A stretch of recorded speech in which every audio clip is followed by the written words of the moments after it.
Hi guys, welcome back to the channel. I am Purna, your conceptual mate. और आज की video में जो हम लोग टॉपिक कवर करने वाले हैं वो है मनी।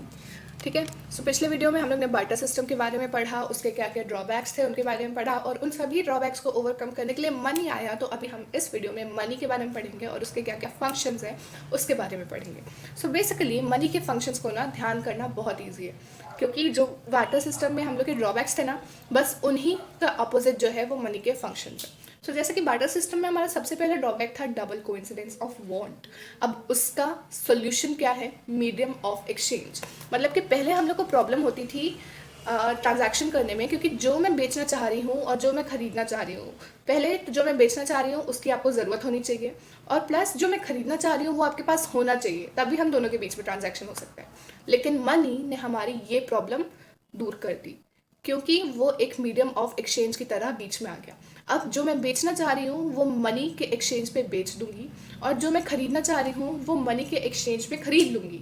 इसी तरीके से आप भी जो बेचना चाह रहे होंगे वो मनी के एक्सचेंज में बेच देंगे, और जो खरीदना चाह रहे होंगे वो मनी के एक्सचेंज में खरीद लेंगे। तो ये जो डबल कोइंसिडेंस ऑफ वांट्स वाली प्रॉब्लम थी ना, ये मनी ने आके पूरी तरीके से सॉल्व कर दी। उसके बाद सेकेंड प्रॉब्लम थी कि lack of storage of value, या फिर difficulty in storage of value. So हम लोग गुड्स को स्टोर नहीं कर पाते थे क्योंकि वो पेरिशेबल होते थे।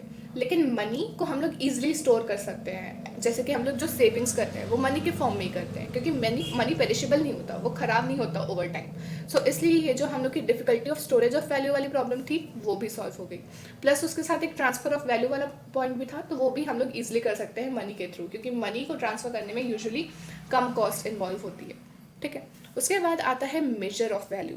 सो पहले हम लोग के पास क्या प्रॉब्लम थी कि lack of common unit for measuring goods. मतलब हम लोग एक गुड को किसी अगर कमोडिटी के एक्सचेंज में मेजर करना चाहते थे तो वो बहुत प्रॉब्लमेटिक होता था उसको मेजर करना। सो मनी ने भी ये प्रॉब्लम सॉल्व कर दी।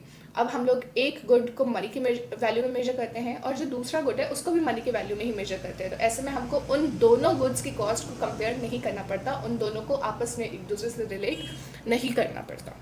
ठीक है। तो ये हो गया हम लोग का मेजर ऑफ वैल्यू। उसके बाद जो फोर्थ फंक्शन है मनी का वो है स्टैंडर्ड फॉर डेफर्ड पेमेंट्स। मतलब कि डेफर्ड पेमेंट्स मतलब कि फ्यूचर पेमेंट्स। तो जैसे कि मैंने प्रीवियस वीडियो में कंपनी वाला एग्जांपल लिया था, कंपनी और एम्प्लॉय का, कि अगर मान लो एक कंपनी अपने एम्प्लॉय से कहती है कि तुम एक महीने मेरे को सर्विस दो और उसके रिटर्न में मैं इसी क्वालिटी के टोमेटोज तुमको दूंगा, और सपोज करो कि एक महीने के बाद वो क्वालिटी ऑफ टोमेटोज मार्केट में होते ही नहीं है, मार्केट से चले जाते हैं, या फिर सपोज करो कि फसल खराब हो जाती है, उनका सीजन चला जाता है, कुछ भी होता है जिसके कारण वो मार्केट में अवेलेबल नहीं होते। सो उस केस में कंपनी जो है वो अपना प्रॉमिस पूरा नहीं कर पाती।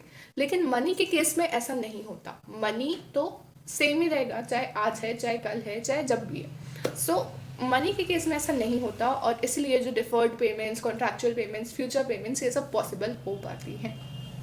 तो ये थे मनी के फंक्शंस। अगर एक बार मनी के फंक्शन समझ लो तो उसकी डेफिनेशन को याद करना तो और इजी हो जाता है। सो अब हम लोग की मनी की डेफिनेशन बनेगी कि money is something that serves as medium of exchange, store of value, measure of value and standard for deferred payments. As easy as that. बस हम लोग को ये चार जो फंक्शंस है मनी के, उसको एक डेफिनेशन के फॉर्म पे रख देना है। So money is something that serves as medium of exchange, store of value, measure of value and standard for deferred payments. So I hope आपको मनी का कॉन्सेप्ट क्लियर होगा। अगर आपको इस चैप्टर से रिलेटेड नोट्स चाहिए तो वो आपको मेरे टेलीग्राम चैनल पे मिल जाएंगे, वहाँ से डाउनलोड कर सकते हैं।